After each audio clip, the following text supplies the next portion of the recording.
കോൺഗ്രസ് നേതാക്കൾക്ക് അവരുടെ നാവിന് ഒരു ലൈസൻസും ആവശ്യമില്ല, ഒരു വിലങ്ങും തീർത്തിട്ടില്ല ആരും തന്നെ. അത് ശശി തരൂരായാലും കൊള്ളാം, ഇങ്ങേയറ്റത്ത് രാജ്മോഹൻ ഉണ്ണിത്താനായാലും കൊള്ളാം.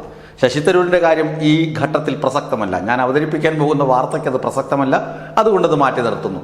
രാജ്മോഹൻ ഉണ്ണിത്താനാണ് പ്രസക്തനായ വ്യക്തി. രാജ്മോഹൻ ഉണ്ണിത്താൻ എല്ലാവരെയും കടന്ന് ആക്രമിക്കുകയാണ്.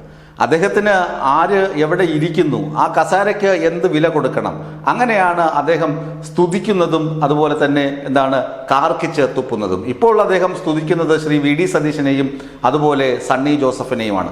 അവരുടെ നിലവാരമോ നോക്കിയല്ല, അവരിയ്ക്കുന്ന കസേരയുടെ മഹത്വം നോക്കിയാണ്. മറ്റെല്ലാ ആളുകളെയും അടച്ചാക്ഷേപിക്കാനും അദ്ദേഹം മറക്കാറില്ല. അദ്ദേഹം ആക്ഷേപിക്കുന്നവരുടെ കൂട്ടത്തിലുള്ളത് രമേശ് ചെന്നിത്തലയും കെ സുധാകരനും ഒക്കെയാണെന്ന് ഓർക്കുമ്പോൾ വലിയ സങ്കടം തോന്നും. കാരണം ഒരു കാലത്ത് ഈ രാജ്മോഹൻ ഉണ്ണിത്താനെ വളരെയധികം സപ്പോർട്ട് ചെയ്യുകയും പിന്തുണയ്ക്കുകയും ചെയ്ത ആളുകളാണ് ഈ രമേശ് ചെന്നിത്തലയും കെ സുധാകരനുമൊക്കെ.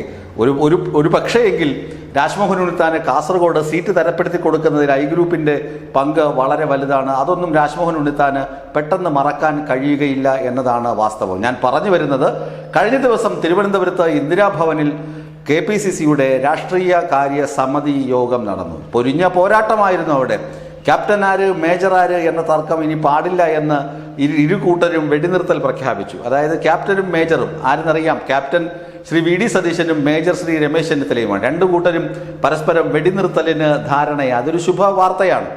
പിന്നീട് ഇനി ആരാണ് ഇതിൻ്റെ ക്രെഡിറ്റ് അടിക്കേണ്ടത്? നിലമ്പൂർ യുദ്ധത്തിൽ വിജയിച്ചല്ലോ. നിലമ്പൂർ രാഷ്ട്രീയ പോരാട്ടം എന്ന് പറഞ്ഞിട്ട് അവിഞ്ഞ യുദ്ധമാണ് നടത്തിയതെന്ന് എല്ലാവർക്കും അറിയാമെങ്കിലും അവിടെ വിജയിച്ചപ്പോൾ ആർക്കാണ് ക്രെഡിറ്റ് എന്നതാണ് തർക്കം. മാധ്യമങ്ങൾ ക്രെഡിറ്റ് മുഴുവൻ വി ഡി സതീശനെ ചാർത്തിക്കൊടുത്തു. ഇതൊട്ടും പിടിക്കാതെ വന്നപ്പോഴാണ് രമേശ് ചെന്നിത്തല പറഞ്ഞത്, ചിലരുടെ തലയിൽ മാത്രം ക്രെഡിറ്റ് വെച്ച് കൊടുക്കുന്നത് അത്ര ഉചിതമല്ല. ഉടനെ സതീശൻ എണീറ്റെന്ന് പറഞ്ഞു, അങ്ങനെ ചിലർ എന്ന് പറയേണ്ട ആവശ്യമില്ല, എപ്പോഴും ഞാൻ പറഞ്ഞത് ടീം UDFനാണ് ക്രെഡിറ്റ് എന്ന് പറഞ്ഞിട്ടുണ്ട്. അങ്ങനെ ആരോടും ഞാൻ എൻ്റെ കഴിവാണ്, എൻ്റെ വിജയമാണ് എന്ന് ഞാൻ ഒരിടത്തും പറഞ്ഞിട്ടില്ല എന്ന് സതീശൻ തിരിച്ചടിച്ചു. അങ്ങനെ തിരിച്ചടിക്കുമ്പോൾ തന്നെ അറിയാം, അല്ലയോ രമേശ, എൻ്റെ ക്രെഡിറ്റ് തന്നെയാണ് എന്നാണ് അതിൻ്റെ അർത്ഥം അടിവരയിട്ട് സൂചിപ്പിക്കുന്നത്. അതെല്ലാവർക്കും മനസ്സിലാവുകയും ചെയ്യും. ഇനി മറ്റൊരു കാര്യം, കോൺഗ്രസിൻ്റെ എല്ലില്ലാത്ത നാവ് കൊണ്ടെന്നും പറയാമല്ലോ.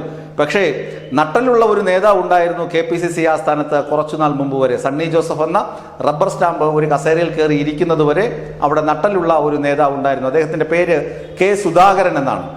കെ സുധാകരൻ മാത്രം വിളിച്ചു പറഞ്ഞു, സണ്ണി ജോസഫെ പേടിത്തൂറി, നീ അന്ന് ഇലക്ഷൻ ഡിക്ലറേഷൻ വരുന്നതിന് തൊട്ടു മുമ്പ് പറഞ്ഞല്ലോ, PV അൻവറിനെ കൂടെ ഒപ്പം നിർത്തിയാൽ നമുക്ക് കുറെ കൂടി ഭൂരിപക്ഷം കിട്ടുമായിരുന്നു എന്ന് പറഞ്ഞു. പിന്നീട് സതീശൻ നിന്നെ കണ്ണുരുട്ടി കാണിച്ചപ്പോൾ നീ വീട്ടിൽ കയറി വാലും മടക്കി മാളത്തിൽ ഒളിച്ചു. പക്ഷെ ഞാൻ അങ്ങനെയല്ല ഉറപ്പിച്ചു പറയുന്നു, PV അൻവറിനെ UDFിൽ എടുക്കണം. മറ്റൊന്നും കൊണ്ടല്ല, PV അൻവർ കൂടി ഉണ്ടായിരുന്നുവെങ്കിൽ ഈ വിജയത്തിന്റെ തിളക്കം കുറെ കൂടി കൂടുമായിരുന്നു. കാരണം PV അൻവർ ഏകദേശം 20,000-ഓളം വോട്ട് പിടിച്ചിട്ടുണ്ട്. ആ വോട്ടുകൾ ആര്യടൻ ഷൗക്കത്തിന് ലഭിക്കേണ്ടതായിരുന്നു, അല്ലെങ്കിൽ അവിടെ നിർത്തുന്ന UDF സ്ഥാനാർത്ഥിക്ക് ലഭിക്കേണ്ടതായിരുന്നു എന്ന കാര്യം ആരും വിസ്മരിക്കരുത് എന്നായിരുന്നു കെ സുധാകരന്റെ സതീശനിട്ടുള്ള ഒരു കുത്ത്. ഇതിനെ പിന്താങ്ങാൻ ബെന്നി ബെഹന്നാനും എണീറ്റ് നിന്നു. ബെന്നി ബെഹന്നാൻ പറഞ്ഞത് എന്താണ്? ബെന്നി ബെഹന്നാൻ പറഞ്ഞു, കെ സുധാകരൻ പറഞ്ഞതിൽ കാര്യമുണ്ട്. കാരണം മറ്റൊന്നുമല്ല, കഴിഞ്ഞ വർഷം തോറ്റ സ്ഥാനാർത്ഥി ആരായിരുന്നു? VV പ്രകാശ്. VV പ്രകാശ് തോറ്റപ്പോൾ അദ്ദേഹത്തിന് കിട്ടിയ വോട്ടിന്റെ ഏകദേശം 1000-ഓളം വോട്ട്, കൃത്യമായി പറഞ്ഞാൽ 730, അങ്ങനെ 800-ൽ താഴെ വോട്ടുകൾ കുറവാണ് ആര്യടൻ ഷൗക്കത്തിന്. അപ്പോൾ കുറവുള്ള വോട്ടുകൾ കുറച്ചാണെങ്കിലും അത് ഒന്ന് കരുതിയിരിക്കണം, കൂട്ടിവെക്കുന്നത് നല്ലതായിരിക്കുമെന്ന് ബെന്നി ബെഹന്നാനും നേതൃത്വത്തെ ഓർമ്മിപ്പിച്ചു. ചുരുക്കി പറഞ്ഞാൽ അടപടലം, അതായത് അടിയാണ് കോൺഗ്രസിനുള്ളിൽ. എല്ലില്ലാത്ത നാക്ക്, ലൈസൻസ് വേണ്ട, വിലങ്ങാരും ഇട്ടിട്ടില്ല, തോന്നിയതൊക്കെ വിളിച്ചു പറയാം.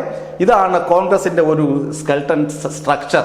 അവിടെ നിന്നിട്ടാണ് കെട്ടുറപ്പുള്ള CPMനെയും ഇടതുമുന്നണിയെയും അവർ കാർക്കിച്ചു തുപ്പുന്നതും കല്ലുവാരി എറിയുന്നതും. സർക്കാർ ചെയ്ത നന്മകളൊന്നും ജനങ്ങൾ കണ്ടില്ല എന്ന് അവർ വിളിച്ചു പറയുന്നത്. ക്ഷേമ പെൻഷനെക്കുറിച്ച്, മികച്ച സ്കൂളുകളെക്കുറിച്ച്, മികച്ച അധ്യയനത്തെക്കുറിച്ച്, എല്ലാ പുരോഗതിയെക്കുറിച്ചും കണ്ണടച്ച് ഇരുട്ടാക്കി പ്രതിപക്ഷം ആരോപണം ഉന്നയിക്കുമ്പോൾ ഇടതുപക്ഷം തോറ്റു എന്ന് ആവർത്തിച്ച് പറയുമ്പോൾ 40,000-ന്റെ സ്ഥാനത്ത് 26,000-ഓളം വോട്ട് കൂടുതൽ പിടിച്ച M സ്വരാജിനെ കളിയാക്കുമ്പോഴൊക്കെ ഈ UDFും KPCCയും കോൺഗ്രസ് നേതാക്കളും ശ്രദ്ധിക്കാതെ പോകുന്ന കാര്യം, സ്വന്തം പടനിലത്ത് സ്വന്തം കാൽച്ചുവട്ടിൽ നിന്ന് മണ്ണൊലിച്ചു പോകുന്ന നേതാക്കളുടെ ദയനീയ വീഴ്ചയുടെ കാഴ്ചകളാണ്. എല്ലില്ലാത്ത നാക്കുകൊണ്ട് പരസ്പരം പോരടിക്കുകയും തെറിവിളിക്കുകയും ചെയ്യുന്ന ദുഷിച്ച കാഴ്ചയാണ് ഇന്ദിരാഭവനിൽ കാണാൻ കഴിയുന്നത്.